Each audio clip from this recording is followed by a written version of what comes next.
We got one quote about the map from team director Steven Ferreira. He said, "Our earlier maps were designed with a singular experience in mind, but with Stormpoint, we are creating a map that will seamlessly evolve alongside our live service updates for years down the road."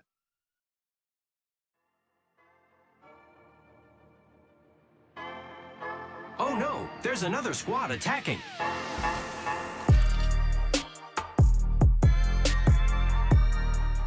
Welcome to the Third Party, an Apex Legends podcast hosted by myself, Shay, and joined as always by my co-host, Henry.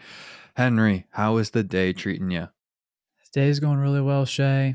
What an exciting week and weeks that we're diving into here. Yeah. So for anyone that doesn't know, I mean, obviously this is not the normal day we post. And the reasoning for that being is that today we are going to be breaking down the fourth BR map to join the game in Apex Legends. And it was delayed this episode because we were fortunate enough to get early access to all the new content in Season 11 at the preview event. Thank you to EA and Respawn for inviting Henry and I out to do so. It was an absolute blast, and we're really ready to give you, ahead of schedule, a guide to dropping into Stormpoint with as much confidence as can be. It was such an honor. What an amazing event. We were very excited to be there. We got to kind of rub shoulders with a lot of people that we admire and do a little bit of networking. But honestly, it went really well. Nothing but excitement for the new season. And we just have so much content planned for the coming weeks. Like, it's really good.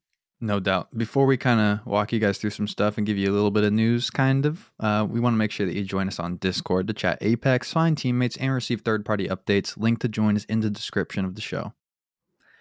Another little bit of an update is to celebrate our video podcast. We are releasing limited edition, full-size, third-party podcast posters. Check out the link in the description. There's just a handful of them left. We're trying to figure out if we need to get doubles or triples each, or if we should let the public have them. So if you want them, make sure you get them. Those will get pulled down the week after Season 11 releases. So now's your chance. So yeah, thanks so much for supporting the show with those posters. I think they look awesome. Maybe you can pick one up. Yeah, now or never. They're incredible, no doubt. Let's dive into a little bit of news. And by news, we mean some early access, just kind of little bits of information that we wanted to share slightly ahead of time. We're going to be doing our regular old patch notes episode next week. And so all the balancing changes and stuff that we were able to kind of mess around with, we will be covering then, giving you guys our thoughts. But we just wanted to say that in terms of scheduling for this episode, you're getting a mastering of the map, if you want to say this today. You're getting the car SMG in-depth breakdown on Saturday, a week ahead of schedule. We're going to be mastering Ash as well 2 weeks early. So anyone that is itching for our Ash thoughts, we're putting it all together right now. Much more in-depth than you normally get upon release of the season. Yeah, really excited about that. Normally, we give ourselves the 2 weeks after release to master a new legend, but because we had so much early access and nobody was fighting over, Ash to start, we got a lot of hours in. Really excited about that. So it's a good week for the third party, I think. Yeah, no doubt. If you have any questions about our experience in the preview event, what we learned, feel free to add us in Discord in the coming days so we can just chat about it freely now that the embargo's lifted. We were really struggling to bite our tongues as you guys were having lots of great discussion and we were not allowed to speak on the matter. So I know Henry's very excited to give you all the in-depth thoughts he can. Oh, yeah, 100%. And then two little things we want to cover before we talk about Stormpoint. First, at the live event, Respawn iterated they're doubling down on server issues. I know it's just a very big topic of discussion. We'll see how the launch of the season goes, hoping that it goes smoothly, but they're expanding the server team. There's reportedly creating new ways to see and predict potential bandwidth issues and working on the ways for the game to require less bandwidth in general. We hope for a smooth launch of the season. Time will tell, and it'll be soon before we know the answer to that one. And then the other kind of piece of news that we couldn't not talk about, moment of silence for the G7, otherwise known as the H7, being moved to the care package. Thank you. Amen. It's a sad one. Definitely talking more about it next week when we're able to look at the entire weapon pool and all the changes. But yeah. Only thing we have to say is the triple take's on the ground as well, because the G7 is moved to the care pack, and watch out for that upon release. When you drop in, that thing's going to be a monster. But let's do it. Let's talk Storm Point. Walk us through it. We made it to Gaia. Come on, are you excited? Yeah, really excited. I mean, the anticipation for getting to this planet has been long awaited. I don't know if everyone remembers, but we had thought that in season 5, we may be going to a tropical map. Yeah. Mm-hmm. So, like, we kind of 6 seasons later. yeah. And that was kind of based off around Loba and Olympus and what we thought it was like, and water. And so this map has been in development for a long time. We have had little teases of it for months and months and months, seasons and seasons. And now we're in season 11 and we finally have it. Yeah, it's beyond thrilling. I mean, so Storm Point is at the core a long forgotten IMC research base that is now going to take over as home to the Apex games. I'm still not entirely sure why, per se. I think we'll probably learn a bit more of that soon. It is made by Rodney Reese, though, the creator of World's Edge, which I think is probably the favorite map of the 4 now. And so we'll see if this one can overtake World's Edge. But Rodney did an amazing job. And during the live event, we got one quote about the map from team director Steven Ferreira that I think is just needs to be shared because it's very fascinating. He said, "Our earlier maps were designed with a singular experience in mind, but with Storm Point, we are creating a map that will seamlessly evolve alongside our live service updates for years down the road." What do you think about when you kind of hear that wording for the first time? I mean, years down the road, and not only that, but the previous maps were not built for years down the road, essentially, is kind of like the takeaway, I think. Yeah, I think that essentially to me means that this is a modular map that is designed to have a really long runway. And so if you think about, we have town takeovers, we have map changes. Yep. What this quote is alluding to is the fact that all of those new updates were kind of put on like a band-aid or kind of thrown into the map haphazardly. From what we're told here, Storm Point has been designed from a completely different perspective, ground up, to be more accommodating. And it sounds like there's just more things that are already planned way ahead of time. So that, I think, makes you pretty optimistic about just the health of this map. And most importantly, potentially the importance of rotations and kind of just the flow of the map.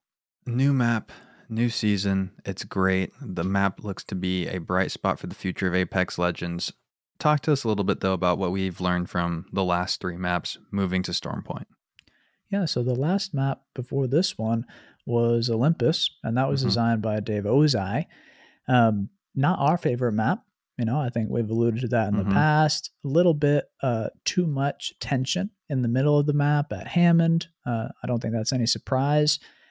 This map definitely appears to be different. But in the past, the biggest gripe with any of the maps has been choke points. So we can talk a little bit about that from what our experience has been so far on Storm Point and why it may or may not be a problem at all. So first off, choke points are a completely natural and necessary part of Apex Legends. Contrary to most people's beliefs, there are hard choke points in every single Apex map in different ways. Even World's Edge, you know, like it's a thing, it needs to be there. On Storm Point, there are a variety of choke points between the mountain ranges and these concrete bunker tunnels. But based off of this, it's clear that in this map and just a overall game design choice that it's intentional. We are designing choke points on purpose.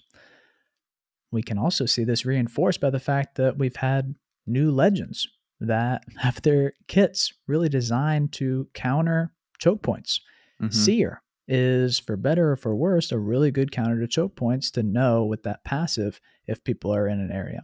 Mm-hmm. Valk completely decimates any idea of a choke point for her and her squad. And Octane, his current state, allows for just faster, easier rotations. Mm-hmm. The takeaway, if you ask me, do exactly that. Rotate faster. The game is encouraging you to rotate sooner than later, and you'll be rewarded for it. Yeah. I mean, on top of this, there are choke points in other maps, like you mentioned. Kings Canyon, I think, is just, let's talk Kings Canyon for a second, because obviously it's the one people have some frustrations with.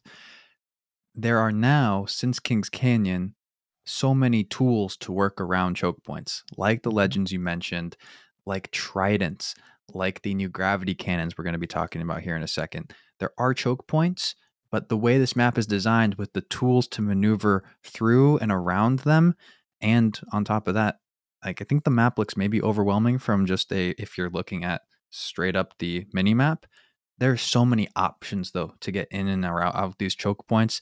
I don't think it's going to be the absolute killer that people might talk about it at the very beginning of the season potentially. Yeah, I frankly am not very concerned at all, Mm-hmm. just based off the current legend pool. And then, like you said, different map features, heat shields. It just should be noted that there are choke points that is completely on purpose. Don't fall for it. Mm-hmm. Rotate Mm-hmm. earlier and you will be rewarded. There are deadly choke points on this map, but I think you should definitely take that advice and prioritize positioning. I think Mm-hmm. we've been talking about it for years, but definitely it remains to be true. Let's talk about some of the stylistic choices of the map, and then we'll get into some features before we kind of break down some POIs. But Storm Point's the largest map ever, 15% larger than World's Edge, which was the previous record holder. And I did see Rodney Reese clarify that's not just in total size, that's in playable space. 15% larger playable space. I think there's going to be a portion of that that's the water that we'll talk about in a little bit. But this is a large map, and people were freaking out when they saw the mini map because it didn't look that big for the most part. But it's got 17 named POIs and many, many additional unnamed overflow locations. What were some of your first impressions, though, just on the aesthetic of the map, outside of the fact that it's just drop dead gorgeous? It looks really good. Hard Mm-hmm. to disagree in any way to that. The design is really, really cool. I think that it is very different from anything that we've seen. Totally. I think a lot of people may be concerned or already developing opinions about, oh, it's water and sand. It sounds like Kings Canyon. It is Is not. the water itself is vastly different. Completely different. And the biggest thing is the lighting. The Mm-hmm. skybox on this Mm-hmm. map, it is stunningly bright. Mm-hmm. And the legends look completely different, honestly. Mm-hmm. Like some skins are unrecognizable just because you are really in a tropical environment. Yeah. And it's different. You bounce back and forth between that sand and the tropical forest. It's kind of crazy, the verticality on this map. But I do want to touch on real quick. Like, it's some dense jungle in areas. I know it's something I kind of posed a fear of when we talked a long time ago about a jungle map is visibility. Will you be able to see characters?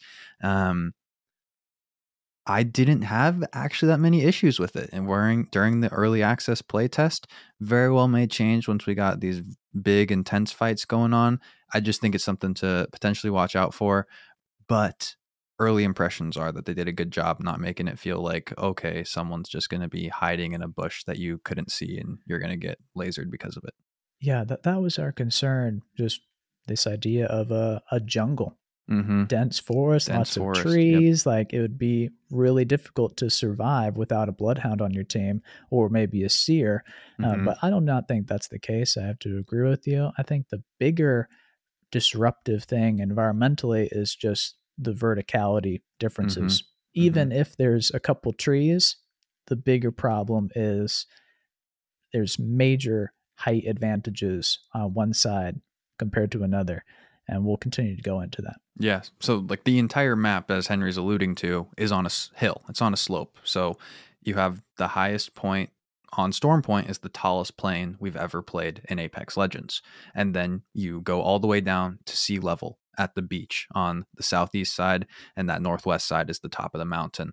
It's a absolutely, I think, just beautiful aesthetic when you're flying in on the dropship to see the absolute size. And while that might sound intimidating, it's not like you're going to be standing at the top of the mountain sniping people on the other side of the map. There's so many mountains and things that get in the way of that kind of thing. But it is fascinating to see this, like, okay, if you drop at the bottom and the final ring shrinks at the top, you're going to be operating uphill for the majority of the game on an incline. Yeah, it really shocked us both. I mean, we were in the dropship and we were like, it's a mountain, it's a hill. The entire thing is on a slope. It's really incredible. From a design standpoint, it almost seems completely infeasible, but it's really, really cool. And I think that idea of fighting downhill versus uphill is going to be a reoccurring trend and is definitely playing a major part in our guide. Yeah. I mean, we're going to talk about the POIs here, but I do think it needs to be mentioned that they're huge. These things are massive. And I think the first comparison you actually said that I really like is you compared it to Bonsai, one of the POIs, and you were like, it's like Bonsai, but if the towers were playable. Like, that's how tall and large some of these POIs are, specifically talking about Barometer, which we'll dive into more in depth. But there's some very large buildings and POIs just in general, and it's going to make for some really interesting play, especially the way, Henry and I like to play with some power position dominance. Oh, yeah, 100%. But yeah, the scale of many of these larger POIs is really staggering. And we've seen large things before, like Top of Trials. That's a really large area, like huge verticality, but it just feels like that scale and that grandiose style is repeated all over this new map. Yeah. Let's talk about some of the features, though. I think this is where stuff starts to get new, different, and possibly exciting. The first one, I think the elephant in the room, the water on the map. You're listening to this pod now. You can probably go check out a multitude of people's YouTube videos. Go check out Simply Ashton. He's posting some great stuff over there. No swimming. So the people that were scared that water was going to be a death sentence, nothing to worry about there. There's some different audio cues that you're in the water that maybe will play a role in the game. But besides that, the water's all walkable if you need it to be. The tridents can drive over the water as well, which is something we'll key in on in a little bit. And then there's a return to battle if you get too far out and towards the coastline, if you try to go for a deep swim, essentially. Yeah, which was something that we thought could be exciting or fun. So no going out wading too far, not below the knees. All right. It's you can't swim. Henry and I talked about dynamic weather a lot leading up to the season. No sign of that currently.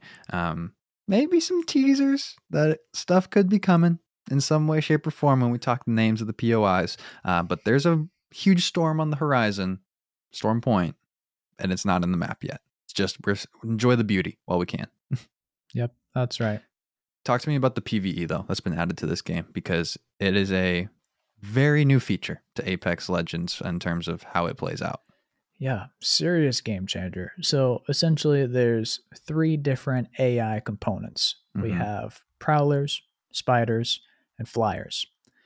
And for the first 2, essentially you get to choose if you want to engage or not, which I think is a really big positive. Yes. If you shoot at prowlers or their dens, or you shoot at spider eggs, they're going to attack you. Now we can talk about kind of how you may counter that or cope with it or use it to your advantage or your enemy's disadvantage. But first, one of the questions I asked before we knew this was going to be a thing is why? Why have this PvE component that I don't want to be distracted for no reason? And thankfully, there is a reason built in to all of these. So it's really good to see that. First one being, if you slay a prowler or a spider, you're going to get smart loot drops. Most of this is going to be ammo and specific weapon attachments to you and your team's loadout. But there's also going to be a few consumable items thrown into the mix, mostly shield cells. I do not recommend having a challenge like Prowler loot only. You're not really going to have the best No time weapons. doing that, but it is a nice little bonus, I think, and We probably haven't- the main one here. We haven't seen a bat come out, but if we do, Henry's going to turn into a hunter full time. I know for sure. So Yeah, we'd have to take them all out. But then there's another one. So you have Evo shield points per kill. And essentially, it's a small percentage of all the damage dealt to wildlife is rewarded towards your Evo armor. And that includes flyers, which is interesting. It's about a quarter of the damage that you're doing out. So it's really a fraction of what you may do to an enemy. Based off our experience, you're not really going around consistently leveling up your Evo by clearing nests. much better use of your time to go to a crafting station if you're looking to level up without engaging an enemy. And that perfectly segues to the final reward for interacting with the PvE, and it's you can gain crafting materials. So if you clear an entire nest, it rewards a lump of crafting materials, which are divided evenly among each squad member in the nest at the time of completion. Well, those are obviously the rewards. They're in the game now. Prowlers, spiders, flyers were obviously already a thing. We're used to that. What were some of your first impressions? And then I'll kind of share my thoughts as well on having PvE in Apex Legends on a much more open basis than we've been used to before. Yeah, I think my honest reaction is I am not overly excited or overly disappointed. I think that this is a new mechanic that we all are going to cope with and win with and lose with. I think the biggest concern is initially was, are prowlers just going to be chasing me around while I'm rotating? Because that's going to be really will prowlers annoying. be killing me? Yeah. Then are you going to be third partied by prowlers? Or if you're coming through a choke point, is the enemy just going to get all the spiders really excited and then you're just going to be overwhelmed by like 8 different enemies? What do you think about those concerns? I think the one I have some trepidation with is the spiders. Like the spiders are situated in choke points, and I think there is potential. I've had it happen to me in my very first game where the enemy decided to shoot all the spiders as we were fighting in the choke point. It created some chaos. It wasn't the difference between winning and losing the fight. We still won the fight, but I definitely think it is a variable that you'll need to account to, and one to watch out for while you're fighting, to use it to your advantage. But yeah, I think they did a great job in terms of balancing everything from you can clear out these prowler nests. So if you do get ahead, position yourself in the end game, you think there's a prowler's nest too close to you that, hey, if I shoot an awry shot or run too close, they'll come chase me. Well, you can take the 30 seconds-ish to clear out the prowler's nest, and then you won't have to worry about it in the end game. So I think they did a good job kind of balancing it, and it reminds me of the tridents. Like, you brought something into the game that was something we were going to worry about, and it seems like they figured out a way to do so effectively. That'll still be fun for everyone involved. Yeah. Traditionally, I'm not a huge fan of distractions from the core gameplay, but I do think they did a good job, and this is a cool little side quest opportunity. You can benefit from participating in this, and at the same time, I think for the most part, you can't completely avoid it as well. But yeah, totally. It's an additional feature that I think is done quite well. I don't think it needs a ton of balancing and tweaking, and it's here to stay. So I think we're dealing with it, and enjoy it if you can. Let's talk about the gravity cannons, the newest addition as well. There's going to be no launch towers on this map, and that was something to adjust to, I will say, from the start. It's been a huge part of how everyone has learned to play Apex. I remember one of the first things I ever watched in Apex Legends was watching Ninja go up a jump tower in a Bloodhound ult, trying to find people highlighted in red. And that will no longer be a thing. There will be no longer any jump tower escapes. Instead, you have gravity cannons. So here's the definition, and then I'll let you kind of give some first impressions. Step inside of one and it will launch you in a predetermined direction. While traveling through the air, you have pitch control and can land to the sides of the receiving points of the gravity canyon to avoid traps and other dangers. You also have complete control of your weapons, grenades, tactical abilities, and ultimates when traveling through the air. It's massively different. All Mm-hmm. right. It just is completely different. You do not have the same sort of control as you do with the jump towers. Mm-hmm. But the gravity cannons do offer more predictable rotations. And Yes. that is a two-sided coin right there. You Mm-hmm. pretty much know where people are going to go. If somebody is going up a jump tower in the other maps and you're shooting at them, you really can't chase them by Mm-hmm. kind of drawing a line and beating them to a point, just because you can't really get a head start on them. So they're gone if they Mm-hmm. get out of there and you don't go up the jump tower yourself. With this, it people can get away, but you know where they're going. Yeah. So Mm-hmm. that's, a two-sided thing, which I think is nice, more predictable rotations. Maybe that alleviates third party and opportunities. Yeah. I mean, they're never one way either. Like that's kind of something that's got to be Mm-hmm. pointed out. Like the gravity cannons, they have one on each side. So you will land on another gravity cannon and you could turn around and take it back again if you needed to. I think it's going to be fascinating. Kind of like you were alluding to, the recognition of third parties potentially. You're going to be able to land at a POI in your rank drop and know that a sudden third team will probably come from this direction because that's where the gravity cannon will land them. And that's a very interesting tool, one we are not used to. I really enjoyed these, though. I think they're a ton of fun. Recognizing when you have legends that have abilities that can play you out of these is also important. Throwing your Loba bracelet if you need to, if you see an enemy at the other side. Valk can almost stop on a dime mid cannon. I think that's kind of fun that you were able to use all abilities and guns while you're in there. I can't wait for the clips of people in some crazy jousting fights back and forth because that's not something we got to experience in early access. Yeah, I'm glad you mentioned Valk because I think Valkyrie is on the rise in popularity right now, Mm-hmm. and this map really enforces a lot of her strengths, not only with kind of using the passive to interact with the gravity cannons, but also because there are no launch towers, she's the only one that has that widespread Yep. rotational versatility. So that's huge Mm-hmm. and really stands completely alone. On this map. So it's something to definitely keep an eye out. Valk will be strong. No doubt, no doubt. I think she's going to be an early favorite for a ranked team comp for the two of us right now. Let's talk about the last feature, tridents. So the map was actually made and inspired with tridents in mind, according to the designers. And they said, think of them like jet skis. Obviously, there's a lot of water in the map now.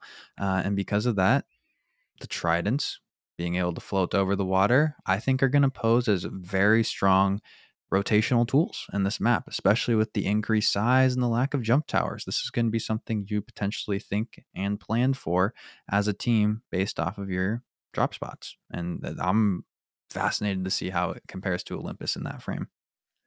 Yeah, 100%. Nothing really new here.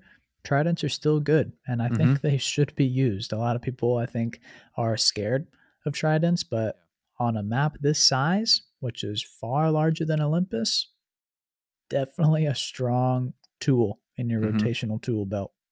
Especially with such a open perimeter on this Mm-hmm. map. There is so Mm-hmm. much because of the water, you can go from one side of the map to the other without ever going through a POI. You can just roll around it. And that's something very cool that the Tridents allow you to do. Okay, so let's do it. Let's dive into what we believe will be some of the major POIs and early hot drops. Obviously, the entire community hasn't gotten their hands on the game yet, and they will be the ones that determine these. But we have some early guesses based off of where we were going, some streamers were going, and how the fights just played out in those areas. Do you want to, yeah, how about you walk us through these ones and we'll just spitball after we get some of these definitions of them? Totally. So the first one I think is without question a major hot drop and a major POI on Mm-hmm. Storm Point, and that's Barometer.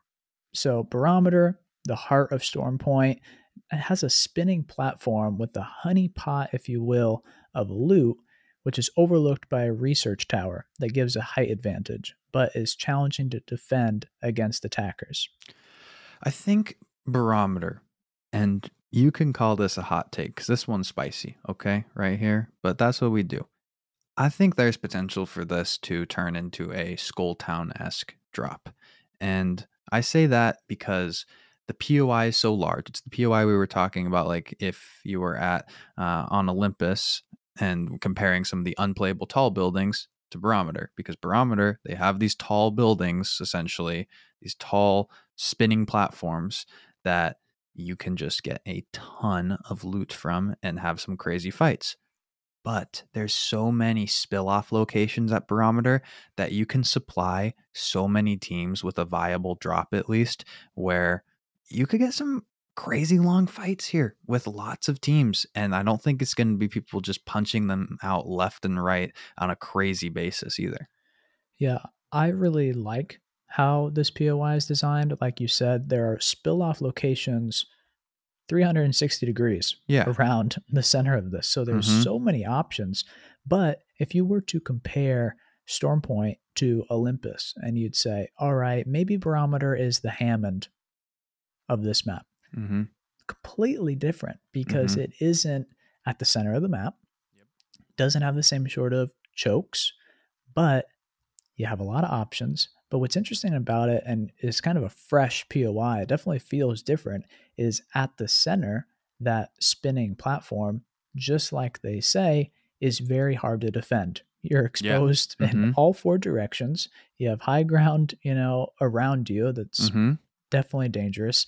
And then there are moving runways to get into the center. And so you have limited opportunity to retreat if you want. And if you do, you're dropping down 50 meters into a kill zone. So it's really interesting because there's a lot of loot here. It's going to be popular, but the very center of it is completely new fights that really are going to make those mobility legends, those vertical legends, the Valk, the Ash, the Octane, really, really strong in this space.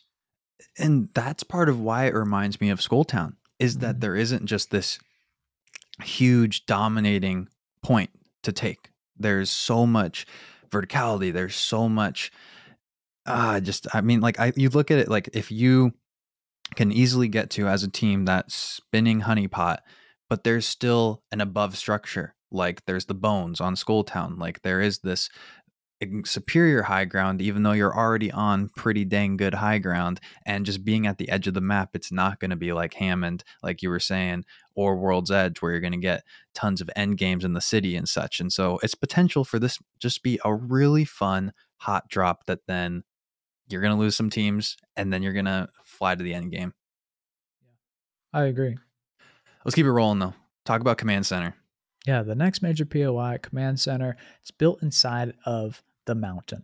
The Command Center is a massive complex that's rich in loot and allows players to dive into its heart from the dropship. There's just a straight down drop sort of funnel. Think like the pit kind of, where you can drop in from above. Yeah, but not as much like Race Portal, where you'll go in and then you're teleported down.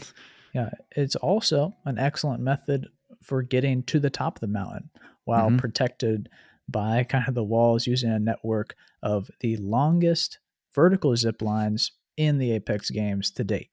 Man, when we jumped down these to start, like, oh my God, we were shocked. It was like our heads hurt. Like you just, these bright lights just flying so fast down your screen as you're falling. Like, oh, I'm so excited for you all to go watch some videos of what this looks like and experience it for yourself. Yeah, major vertigo, but kind of the opportunity of being in the mountain allows both ways. Yeah. Going down the mountain and getting the good loot, or having this way to go straight up.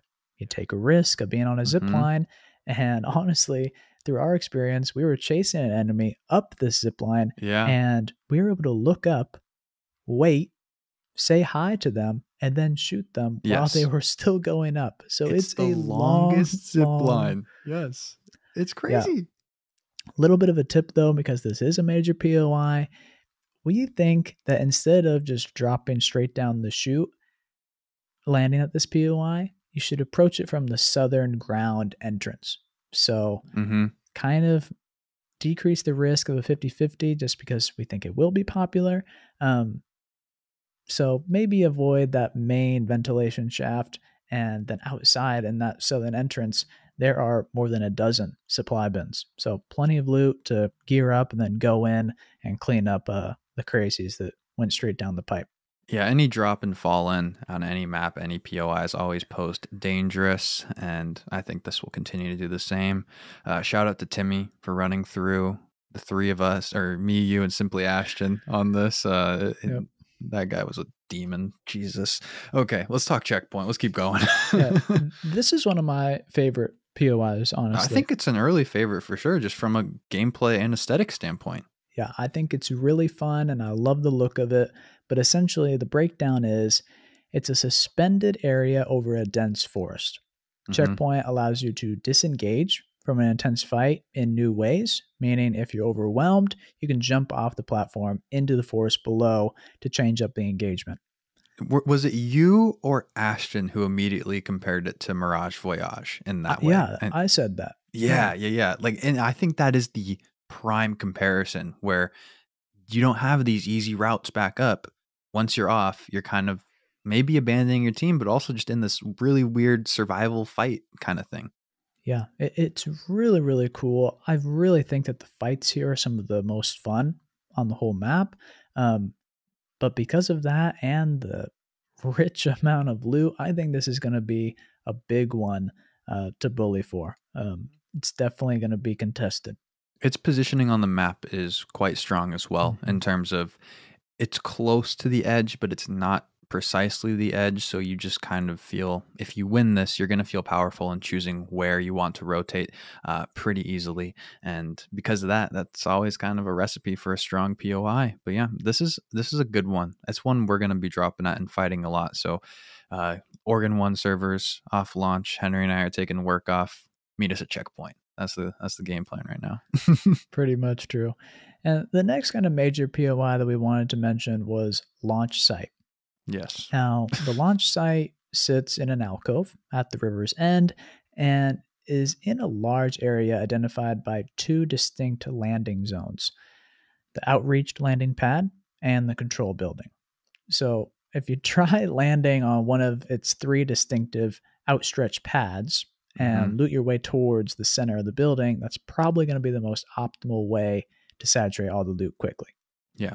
And also should be noted that this structure that is like there's a zip line that takes you up to a catwalk that is some pretty strong high ground. We've played a couple end games there already. It's the same structure you'll find in North Pad. So it's kind of one of those classic Apex maps where you have two mirroring POIs across the map. So nice note there. And North Pad, it's kind of a mystery to me as to what it will end up being like. It's too spread out to be included in our kind of ranked recommended drops. You know what it reminds me of? Go ahead. It reminds me of swamps, like OG swamps, really spread out, hard to loot. But sorry for cutting you off, so feel free to keep going. No, I agree, but the design of it having that same sort of launch tower, but then the network of trenches that have a little bit of loot over them, but there's just a lot of rolling hills. In my opinion, a scary place to be. When we were rotating through there, it seemed to be a high spawn rate of flyers. So it's possible that there's a lot of loot suspended above the ground that you kind of have to fight for. But North Pad's definitely one that I'm keeping my eyes on from a design perspective, but also kind of maybe it's this secret opportune spot like many people think Swamps is. Yeah, totally. I just hope that we get an LTM where there's a King of the Hill style thing where you got a bunch of Sheilas up on top and you and your team, just massive team going through the trenches trying to take the fight. I need it. I need that little like 15 on 15 LTM on North Pad. Yeah, for real. It definitely is looking like a war zone with those trenches. Yeah. Well, let's we're going to keep it rolling. We're going to give you a little bit of a ranked guide for this map really early, but a lot of people like to go straight into ranked. Henry and I might be guilty of it on Tuesday. And so let's kind of talk about some of our early inclinations for a rank drop. And in doing so, give our listeners a bit of a reminder for what you and I look at in a rank drop, because I think this is going to be a nice refresher to have, because Olympus was so drastically different than what we have kind of been preaching for the entirety of the podcast. Yeah, I mean, we talk about these as ranked drops, but this is also just for anybody that likes to win, Yeah, and totally, likes totally. to play for the end game. This is how you can set yourself up for that in the most consistent way, Mm-hmm. mitigating your risk. But what we look for generally is perimeter location. We don't Mm-hmm. want to drop in the center of the map. It's going to be too contested. We also want to look for a location that has a decent amount of loot for 3 players. So full squad, you're able to loot up here. It's on the perimeter, Mm-hmm. but we're also, it's not just the loot quality or the loot Mm-hmm. rarity. It's the loot proximity. So if the loot is really spread out at a POI, it's more risky because your team will have to separate, which Mm-hmm. leads to the opportunity to be divided and conquer. Mm-hmm. So we Yep. kind of want to downplay that as much as possible. POIs like Antenna on this map are well located, but the loot is very separated. So it's scary to drop there just because you have no choice but Mm-hmm. to divide yourself and weaken your team because of it. Yeah, totally. And the last thing we look at is, does it have those great rotations or opportunities for third parties? Can you get that early kill point opportunity by landing in this location? You're not just going in the middle of nowhere and looting up. You're getting to a perfect spot that can get you enough equipment to get an early third party at a more popular POI. So that's really the picture that we're trying to paint. And I think we have some really good options. Yeah, we have some good options, and we'll say like a couple of them do have the caveat of like kind of how we said with the major POIs. If this becomes a really hot drop for whatever reason, might not be as strong of a ranked POI. But based off of where we think loot's concentrated, I think there's some indications for what that'll be. Starting with maybe I think our early favorite POI, Shipfall, aka Star Wars: The Clone Wars separatist droid ship. Essentially, I don't know It, the exact name off the top of my head. it really spoke to us, at least the Mhm. design of it. I don't know. In the past, I really like the ship POIs. Um, Yeah, you got a Carrier, thing for the big boats. Yeah, you big do. favorite. So you just crash a ship and I'm gonna go there. Like at this point, it's a trope. But yeah, Shipfall as a potential ranked winning POI drop. It's the remnants of the original survivors of Stormpoint, Hmm. and the remains of the doomed vessel are there, eroded Yep. over decades. The engine section is still intact and is really the stronghold of the POI. So you fight your way through that. But Shipfall is a great drop location for a multitude of reasons, all Hmm. the ones that we were talking about. Inside the actual ship, there's floor loot as well as 11 supply bins, which is a lot of loot. No question about it. Then there's a spill off location that has 3 solidly sized buildings with a Hmm. survey beacon spawn and a crafting station spawn. And then what I kind of like about it is you have multiple levels of fighting. So you have the opportunity to get the separation you need in order to kind of pull back, put on the pressure, dominate any other team that tries to push you because you know what you're doing and you know the Yep. location. And so you kind of have the top of the ship Hmm. and then inside the belly of the ship. And really, it's kind of a microcosm of the entire map because it Hmm. is very much on a steep incline. Totally. And then there's also nearby triadents that allow for those easy rotations. And the spill off places for those could be very viable as well to just Hmm. completely avoid dropping and fighting initially and just going for that trident on the edge of the map, which is something we've never really seen done on Olympus, but Hmm. maybe a new strategy here. Yeah. Well, I think it could be a very strong early strategy for us to have some success in ranked right now. Yeah, do you have anything else to add about Shipfall? I mean, I think this POI is one gorgeous. It's got a beautiful aesthetic on the crash ship. They did a great job with the design. I think it's an early favorite because of that spill off location. The fact that the spill off location in of itself has the beacon and the crafting, so there's an advantage for when you already have this very large POI that's going to provide a lot of loot. But if you get that spot uncontested, you have this thing that we think could potentially, like in an emergency, fulfill three people's loot needs, but you then can just loot it by yourself as one person and then give the entire ship to two other people. It's one of those in that way, kind of like how we like rig and then splitting off one person to the smaller unnamed POI near it. I think it's a very strong early candidate for a good drop.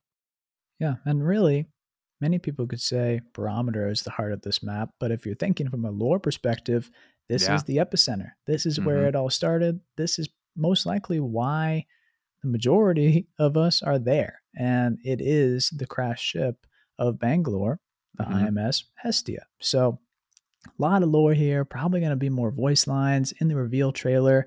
This is where Watson, Pathfinder, and Seer were camped out. They tried, but we'll see what happens in game when we give it a shot. Well, the second POI, we have High Point for a ranked drop. So we lied a little bit. And when we said there's no balloons, High Point is actually home to the only redeploy balloon on the map. So it's a big one that's reskinned to look like a weather balloon. It sits at the top of the longest hill. It's a vital choke point to the top of the mountain. In a standoff look around, you may discover hidden tunnels, though, that'll allow you to flake and flank around it. I know this is the name of itself it's going to make the list when you call it High Point and HB's on this podcast. Of course. I mean, this is the perfect kind of power position, high ground opportunity. Yeah, it speaks to me. What else can I say? I mean, in terms of drop advantages, like you kind of mentioned, you are at near the highest point on the map, and so you get to fight downhill if the zone goes from there, and that's a really nice advantage to have. You have great rotational options though here, super long zip lines, the only balloon, multiple different pathways out, and that's just going to be a very powerful rank drop in of itself. The loot's very clustered together. You're not going to have to separate as a team too much. You got a survey beacon nearby, and so that's a very nice portion as well. It's just overall a solid drop that checks a lot of the boxes for things we're looking for. Yeah, I love it. It's on our list to be a ranked drop location, but it is big. There is a ton of loot here. It is very possible that this ends up being a hotly contested position. You know, Mm-hmm. I really like it. It speaks to me. I'm going to practice it 100%. Yep. And it is on the high ground, on the edge. It's got everything we need. Let's just not tell anybody about it because it's that good. So this You is heard one it to here, really tuck and now away. never again. Yep. No, you tell your only your ranked squad. Don't tell the people you just play casually with because this one is important to protect. It's got everything you need. My goodness. Walk us through the next one. Walk us through the wall. Yeah, so if you take this only jump tower or you take the longest zip line in the game, you're going to go to the wall, which I feel like we're saying it a lot, but I really like the look of this one as well. That may or may not be a major reason why it's on the list, but essentially, the wall is the great divider between the northern beach and the mountain. So the wall is a critical landing spot for those who seek combat. It acts as the choke point between two significant sections of the map. And, you know, this one will come down to how popular of a drop spot it is. But our early impressions is it's kind of reminiscent of the Dome. Large looting area and a POI, but not heavily trafficked because it's on the corner. I don't think it's going to be as popular as maybe it deserves to be. And it's near command center and checkpoint, essentially, which are kind of two of those hotter drops. And so you might lose people in that frame because they want to go to those two spots. Yeah, but this place is huge. You know, inside the interior portions of the wall, you have a lot of loot. You have a gravity cannon out to North Pad, but also just it's big. It's big. There's lots of really large buildings outside of the wall going up to High Point. So you have the easy options to rotate out through the zip lines, gravity cannons, incredibly strong loot overall that can sustain multiple teams, to be honest. And it's potentially a good spot for teams wanting to take a fight right off the drop, just because I think you'll be able to section off different teams. You're not going to be landing on the same exact building because there are so many. So good options there.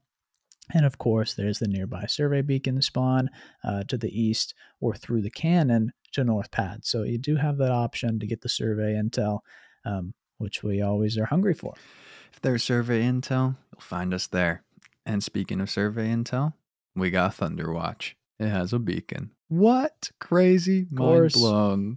So Thunderwatch is a gateway to the top of the mountain. Its interior is a tightly focused close-quarter combat area with a gravity cannon that allows for quick access from the bottom of the mountain and a quick escape if needed.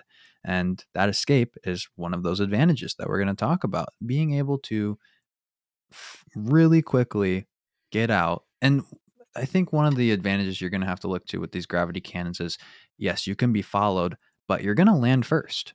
And that's going to be an advantage in of itself when someone's flying in and you can get the first shots on them because of that. And so it's an escape. It also might be a nice little technique to try and win a fight and need be. But yes, beacon, crafting spawn. This is probably not towards the top of the list in terms of like super strong loot, but that's kind of okay because there's these spill off unnamed POIs that if you don't get the best of luck on your loot, this is going to be, you're going to be able to supplement there. And this looks like a POI that's not going to be heavily trafficked. And so this could be a nice drop if you are one that wants to kind of stay away from the crowd early on. And yeah, you got that cannon right to Stormcatcher for the third party. And then you can get that loot because we say loot bodies, not buildings. Pretty much. I mean, I have to agree with you that I think this one is a little bit more skillful of a drop. You're going to have to be a little more scrappy. You're going to be a little more aggressive for a rank drop. But I really like this option because having a cannon pointed directly at a popular POI is just a third party paradise. Like that's exactly what we want. Let me drop and get a gun and then blast me right on top of the head of another team. Team fighting. So it's pretty perfect. But I also like it because A, you have that, but B, you do have the ability to run the opposite direction into the perimeter. And there's a POI that is honestly larger than Thunderwatch, but unnamed. So Thunderwatch is really this one to look out for because it's smaller than many of the unnamed POIs, but it's positioned so clearly. And because of that, gravity cannon gives you a lot of utility. Totally. Well said. I think this is going to be a good one for the people that want to avoid those contests off drop, especially in the early stages when we don't know exactly where people will drop for sure. Next, we have fish farms. Now, this is one that is definitely a brand new style to anything we've seen before. You have a chain of islands separated by open water. The fish farm is a large area with clean separation between the lootable buildings. Cross the open water cautiously, though, or use the trident to hover along the waterways. And there's this one peninsula to the east of fish farms that pretty much is just a parking location for a trident. Not much else but that. That's something to look at, like we said at the top of the show, as maybe an early strategy for ranked. Yeah. It could be a very strong advantage. I really do believe these tridents will play in the map a lot more, at least into my personal play style, than they did in Olympus right now. I think that fish farms I was hesitant about including it in this list because it is a bit spread out. You are running that risk of kind of getting too separated from your team and then adding on top of the water to that. It is a risk, but because of its proximity and it's in the corner pocket, I think it's a contender and one that may be overlooked by others. Yeah, I mean, you have still the back kind of alcove area, which we personally dropped in and supplied 3 people for an early game fight. So I think between the bins and the buildings and those back there, I think you will be able to survive an early drop even if you get contested. But if you're not, like we're saying, because in the back pocket, you're going to have a real strong advantage because you will be able to loot a lot more. And I think this is a nice spot because if you are a team that likes mid to long range engagements early, this is a high visibility area, not a ton of verticality outside of the buildings. And because of that, you're going to be able to recognize if a third party's coming in. And also, you're going to be able to see a trident coming. You're going to be able to really just see anything happening. And like we said, multiple tridents, early rotations. You got that quick third party towards shipfall. There's a cannon that literally takes you right there. Crafting, survey beacon, starts checking all the boxes, edge of the map, like we said. I think this could be a strong one. This is another one that's going to potentially come down to how contested is it. But I see it right now as almost like a rig style drop where, because it's so far on the edge of the map, you might just find people not really giving it the love it deserves. Absolutely. But yeah, that's kind of our ranked breakdown per se. 5 POIs. I tried to include a 6 in our document because I counted wrong. The rest of the POIs we're going to cover over time, and we'll talk to you through them. We'll give you guys another kind of update after we play the map for a while. But this is us playing on this map and giving you guys our early thoughts on where you can, from day one, kind of get some advantages over other people. Overall, let's wrap it up though. What were your thoughts on playing Stormpoint early and the map itself, the latest to come to the Apex Legends? It's a lot of fun. A new map is the best content you can have. New legend comes around, it's going to take a lot to switch up your main. It's always fun to have a new legend, and Ashe is certainly probably an exception to that just because of the hype surrounding her. But a map is everything, and a BR map is the creme de la creme. So I'm really excited. It plays really well. I think the flow is there. I'm excited to get into a full lobby with everybody and really see how it plays. But I am hopeful that this is a return to the importance of positioning, and really is an opposite swing from Olympus. Still has tridents, but having this high ground, low ground whole design foundation, I think that's really going to play into our play style. So I'm excited. Yeah, I'm thrilled for this game. It's going to be a ton on this map. I just mixed up my two words. I'm thrilled for this map. It's going to be a ton of fun in the game. Make fun of me all you want, but now that we're on video, we can't edit this stuff anymore, so it's absolutely heartbreaking. But yeah, beautiful aesthetic, plays great. The design is just incredible. They kill it every time they bring something new. I'm so excited for the lore of this map. That's something, if you want to chat about it on Discord, if you got theories or anything, hit me up, because I'm beyond curious what people think and eager to learn more. I'm really happy we got to play it early and share this with you guys as soon as we possibly could. But let's wrap up the show, as we always do, by answering a 5-star question.